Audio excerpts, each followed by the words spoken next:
I'm Jonathan Evans. And I'm Ashley Thompson.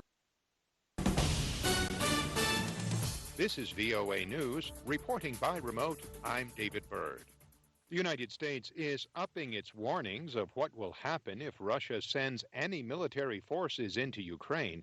AP's Sagar Magani reports. Secretary of State Antony Blinken says there would be a swift, severe response. His remarks in Germany appeared aimed at clearing up confusion over where the U.S. and allies stand, after President Biden said yesterday a minor incursion by Russia would draw less of a response. It depends on what it does. That led to heavy criticism. This morning, the president repeated Blinken's warning. If any assembled Russian units move across the Ukrainian border, that is an invasion. While noting Russia has a long history of using things other than overt military action to carry out aggression.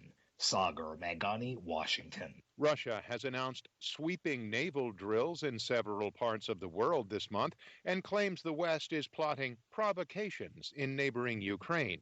AP's Charles de Ledesma has details. Amid a build-up of some 100,000 troops near the border with Ukraine and massive joint war games with Belarus, the Russian Defense Ministry says it will also conduct maneuvers involving the bulk of the country's naval potential.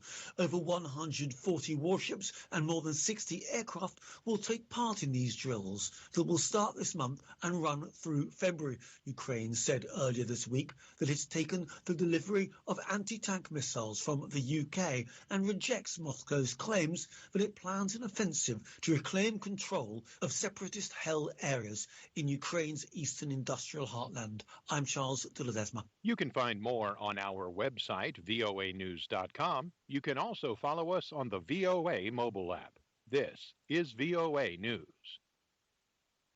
A massive explosion in western Ghana has killed an unknown number of people and flattened buildings after a truck carrying explosives to a gold mine collided with a motorcycle.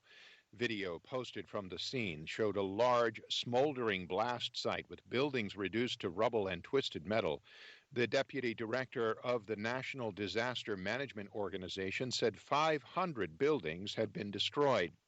Ghana's president tweeted that it was a truly tragic incident, and I extend on behalf of the government deep condolences to the families of the deceased. The explosion in Apiata occurred when a motorcycle went under a truck owned by a company called Maxim that was carrying explosives en route to the Chirano gold mine. Austria's parliament voted Thursday to introduce a COVID-19 vaccine mandate for adults beginning February 1st, the first of its kind in Europe, with maximum potential fines of up to $4,000 for people who don't comply after a series of reminders. Lawmakers voted 137 to 33 in favor of the measure, which will apply to all residents of Austria age 18 and over. Exemptions are made for pregnant women, people who for medical reasons can't be vaccinated, or who have recovered from the coronavirus in the previous 6 months. Officials say the mandate is necessary because vaccination rates remain too low in the small Alpine country. The House committee investigating the U.S. Capitol insurrection is asking Ivanka Trump, the daughter of former President Donald Trump, to voluntarily cooperate with its probe. The committee sent a letter Thursday requesting a meeting with Ivanka Trump, who served as an advisor to her father in early February. In the letter, committee chairman Benny Thompson said Ivanka Trump was in direct contact with her father during key moments of January 6, 2021, when Trump supporters stormed the Capitol in an effort to halt certification of President Joe Biden's electoral win.